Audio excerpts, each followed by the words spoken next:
Las brechas en el conocimiento son una de las principales necesidades no cumplidas de las personas con enfermedades reumáticas.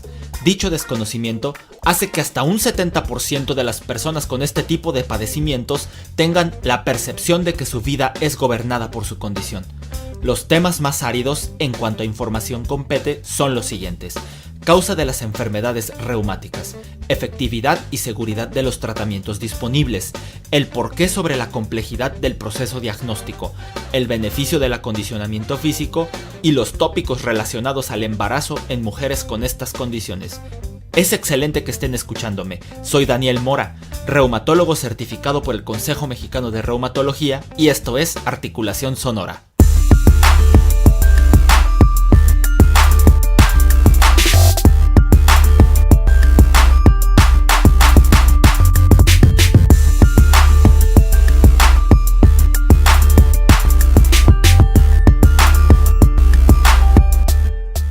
Ya es la tercera emisión de este podcast. Como siempre, un placer hablar para ustedes.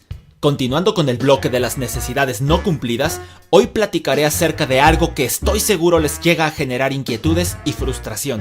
Me refiero a el porqué sobre la complejidad del proceso diagnóstico de las enfermedades reumáticas. En primer lugar, es muy importante que comprendan lo siguiente: las enfermedades reumáticas sistémicas, autoinmunes, autoinflamatorias son entidades complejas, crónicas, tienen un impacto multidimensional en la vida de las personas que las padecen. Si no se tratan y controlan a tiempo, pueden generar discapacidad o muerte. Asimismo, estas condiciones pueden ser imitadas por muchas otras enfermedades no reumáticas que pueden producir signos y síntomas muy similares, pero su tratamiento y pronóstico es completamente diferente. La mayoría de los síntomas causados por las enfermedades reumáticas son muy generales, tales como dolor articular, fiebre, pérdida de peso y fatiga. Asimismo, los signos que se pudieran encontrar a la exploración física no son específicos. Hablo de artritis, manchas en la piel, alteraciones en la fuerza o la sensibilidad. Por otro lado, las anormalidades que se llegan a presentar en los exámenes de laboratorio deben de ser interpretadas ante un contexto clínico preciso para que sean valiosas durante la evaluación del enfermo. Además de lo anterior, es muy importante excluir enfermedades como infecciones, alteraciones del metabolismo, cánceres o inmunodeficiencias que pueden generar signos y síntomas iguales a los producidos por las enfermedades reumáticas. Para complicar un poco las cosas, en ocasiones se presentan síndromes reumáticos complejos asociados a alguna condición de las antes mencionadas.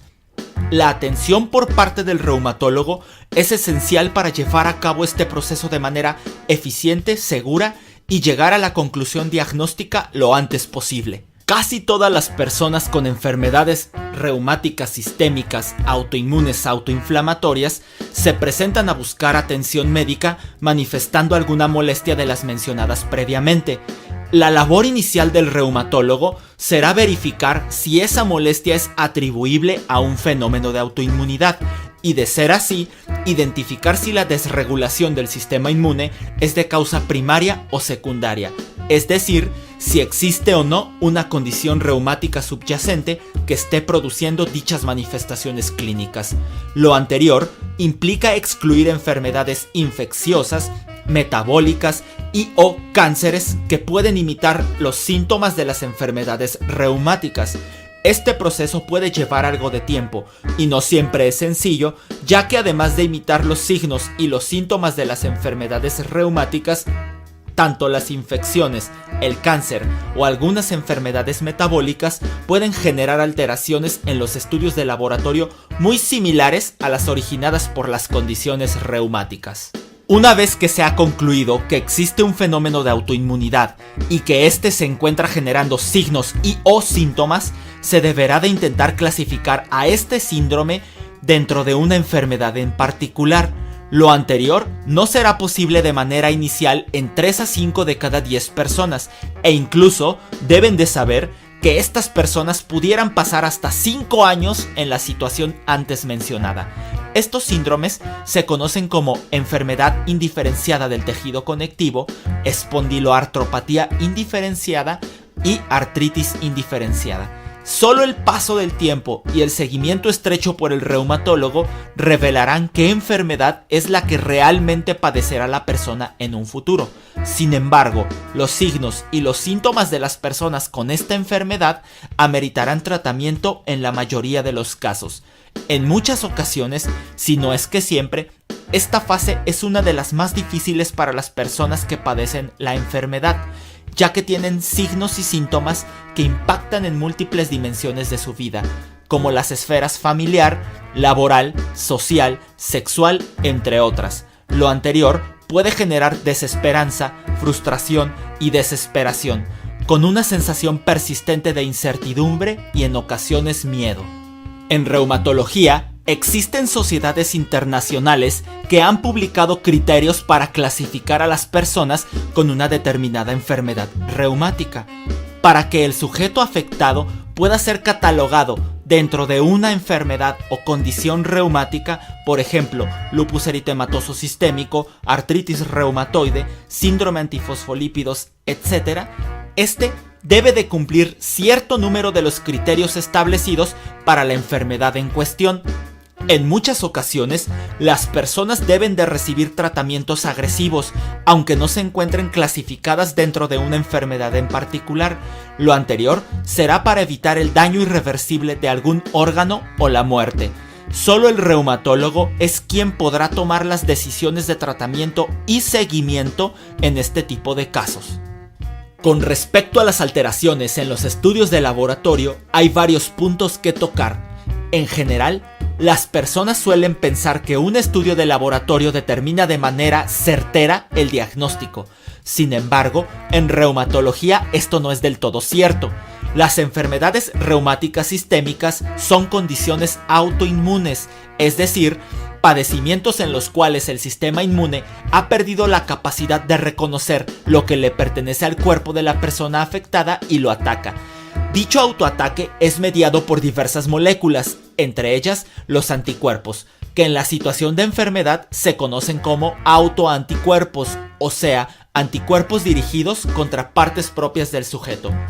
Muchas de las enfermedades reumáticas presentan diversos autoanticuerpos en proporciones variadas. Unos son más específicos que otros para un padecimiento determinado. Sin embargo, estas pruebas tienen que ser interpretadas de manera adecuada y ante un contexto clínico apropiado. Deben de saber que diversas infecciones y cánceres pueden hacer que las pruebas de autoanticuerpos resulten positivas. A manera de conclusión o resumen, un anticuerpo antinuclear positivo no solo se presenta en el lupus eritematoso sistémico. Asimismo, un factor reumatoide positivo no solo se presenta en la artritis reumatoide. Una situación frecuente, la cual suele hacer que el proceso diagnóstico sea más frustrante para el enfermo, es la etiqueta diagnóstica. En la mayoría de los casos, las personas con síndromes que se pudieran atribuir a enfermedades reumáticas no acuden de primera intención a ser evaluados por reumatólogos. No es infrecuente que el médico de primer contacto hable con la persona sobre supuestos diagnósticos. La situación que sí es común es que las sospechas diagnósticas generen un gran impacto en el enfermo, ya que la persona suele buscar una respuesta a sus molestias, y es triste pero cierto que es común que el círculo social de las personas con enfermedades reumáticas o signos o síntomas potencialmente atribuibles a enfermedades reumáticas estigmaticen de alguna manera al paciente. Dependiendo de la forma individual para procesar las emociones y la información, estas etiquetas diagnósticas podrán generar o no incertidumbre y miedo en la persona afectada. En muchas ocasiones, estas personas son enviadas con el reumatólogo y este suele recapitular el caso, es decir, vuelve a llevar a cabo el proceso diagnóstico, y aproximadamente en la mitad de los casos el diagnóstico cambiará. Lo anterior también suele ser frustrante para los pacientes. En general, las personas con síndromes clínicos atribuibles a una enfermedad reumática deben de ser muy pacientes y poseer la cualidad de resiliencia para salir adelante en el proceso diagnóstico y asimismo no optar por estrategias de afrontamiento adversas ante las situaciones que implique la enfermedad reumática. Lo anterior optimizará la adherencia al tratamiento que se establezca y mejorará en gran medida el pronóstico de la persona.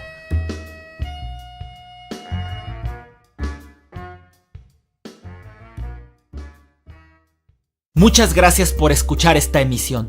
Estoy seguro que la información fue de ayuda para aquellos que apenas comienzan con una supuesta artritis reumatoide, un aparente lupus eritematoso sistémico o una sospecha de espondilitis anquilosante, entre otras. Dejen sus comentarios, dudas y opiniones o escriban un correo electrónico a drmora@reumarts.com. Reumarts se escribe RHEUMARTS.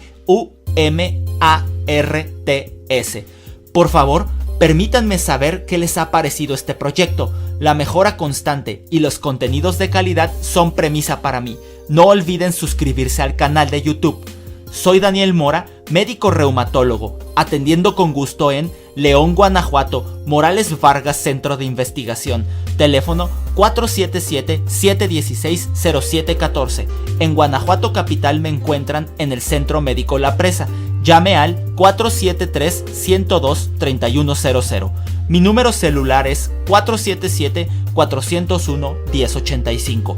En Facebook me encuentran como Reumatólogo Daniel Mora y también como Algos Médica. Si necesita un reumatólogo cerca de usted, puede llamar al Colegio Mexicano de Reumatología al 0155 56 62 59 83, 55 56 62 49 65 o 55 63 82 98 94. Ellos podrán recomendarle alguno.